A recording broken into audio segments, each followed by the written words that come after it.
David Seven, aka Diz, and this is The Force Always. Welcome to the show. Let's get on with the Star Wars news. It's been over a week since we've left the Book of Boba Fett Series 1. Apparently Series 1 has made the wraps last week, over a week ago. And now we look forward to the next bit of news. It's just over a month to Obi-Wan Kenobi. That's right, the TV series is finally coming to Disney Plus. If you're a big Revenge of the Sith era fan with a little bit of crossover to A New Hope, which is the original Star Wars, I think this could be the one for you. But anyway, so that is over a month away. Speaking of Obi-Wan Kenobi, it has been announced that John Williams, the original composer, will be making a main theme for Obi-Wan Kenobi. Whether he actually orchestrates the whole Obi-Wan Kenobi series with the composing, I don't think so, but I think we're going to be looking forward to the whole theme created by John Williams. Never say never in Star Wars. Believe me, never say never. And John Williams is coming back. He really did put up the hat, whatever you like to call it, with Rise of Skywalker. But he just kept and keeps going. Amazing. I've had a lucky chance to see John Williams when I was at the Orlando Star Wars Celebration, where he played some music for the hardcore fans in the 40th anniversary panel there. That was amazing. I was over the moon. Anyway, so that is pretty much the news this time around. Let's get into views. Views is my story ideas with Star Wars. Because we've got Obi-Wan Kenobi coming up, my story idea is the amount of Darth Vader, the amount of Darth Vader I think should be considerable, but I think it should be it's got to be under about 30-40%, more like 30%, because if you make it too much Darth Vader, you're missing out on an opportunity for a Darth Vader film in this time period. So I think my story idea would be keeping the story aspect to Anakin Skywalker / technically Darth Vader at this time to a 30% amount between Revenge of the Sith and A New Hope, which is the series Obi-Wan Kenobi. It's about 10 years after the fact of Revenge of the Sith, so it'll be interesting what they do and the amount they do it. But again, I think about 30% would be my story idea. That's not a story idea coming from me, but an amount of story. That's what I think. Anyway, let's get into reviews. Reviews is my section where I can review anything. Recently, the Book of Boba Fett has been taking my attention, but because we've got the Obi-Wan Kenobi series coming up, why not show off some figures? I've got 4 hardcore collectible figures here. Look at this. This is all from the Revenge of the Sith in their boxes. Don't worry, I'm not a 40-year-old virgin here. But this is the chopper droid. If you look at it really close, the chopper droid that was sort of creating Darth Vader as Darth Vader. That's one. That's in the box. I bought that personally. Couldn't believe when I got that. It was fantastic. It was somewhere just local at that time, but now it's pretty hard to get. And here's the bad man himself. Here's a Darth Vader of Revenge of the Sith. That's pretty standard. You see a lot of Darth Vaders, but this is the Revenge of the Sith one. It's a little bit dusty, as you can see, but that's that one there. Then can you believe this? I have a double of it. That's right. So we've got 2. I got that Darth Vader double, so that's 2 figures. That I just think this is going to be worth a little bit more, but at the same time, it will be very hard to depart these figures. But that's you see, we've got the same Darth Vader Revenge of the Sith series. The surprise one though. Look at this one.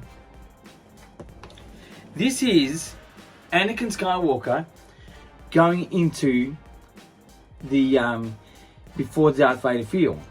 Look at that. It's amazing. That is a hardcore collectible figure right there.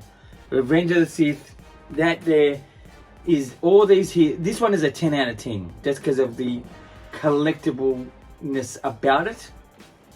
The Darth Vader ones, I will say, maybe 9 out of 10. You see a lot of Darth Vaders, but because it's so close to the point of Darth Vader's beginning, I just thought, well, that's, a great one to have. And, let me put these back nicely on my little shelf. Beautiful. Look at that. Anyway, so there's my review. It's, look, let's just give an average out for all those 9 out of 10.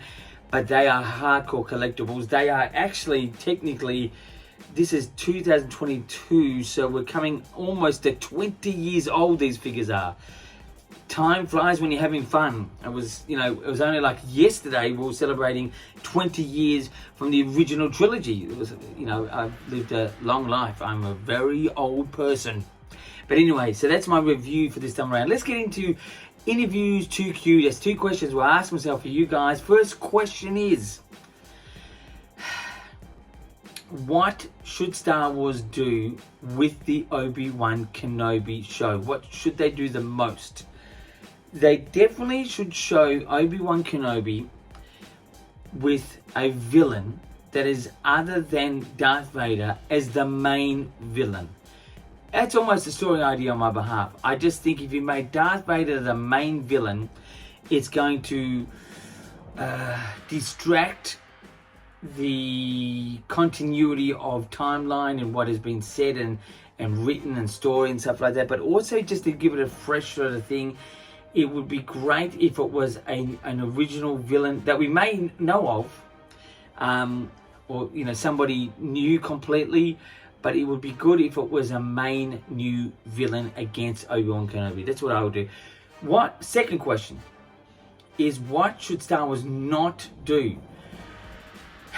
I think I'm a little bit fearful of this one. I think they should not complicate the whole Darth Vader saying to Obi-Wan Kenobi in A New Hope, saying, "Now I'm the master," when they're having that lightsaber duel on the Death Star.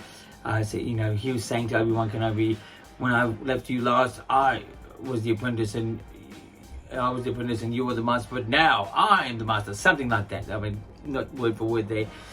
I'm not that hardcore of a nerd to remember every single line as I'm saying it right now. When I'm watching the movie, that could be a different thing. But I just hope, I wish they don't make it too complicated in how they are going to revisit Darth Vader and Obi-Wan Kenobi, knowing that was said in A New Hope.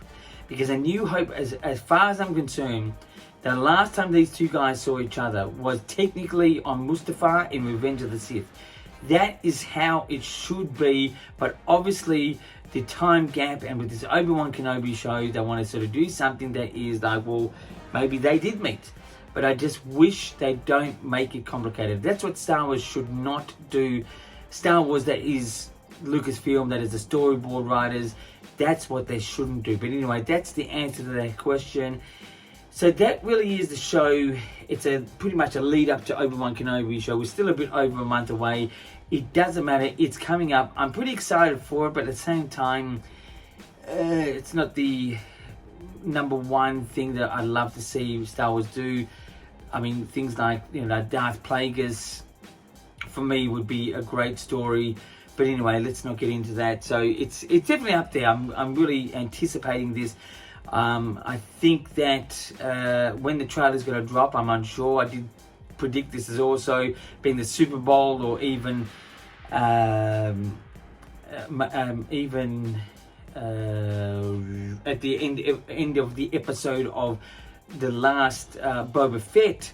But I think the next time we may be able to see this now, it could be May the 4th. I mean, that's the next big possibility. It could happen before, after, I'm unsure. But anyway, that's the show this time around. If you want to contact me via Twitter or Instagram or even YouTube, my details are down there, or just message this particular site on YouTube. And until next week, my friends, keep rocking.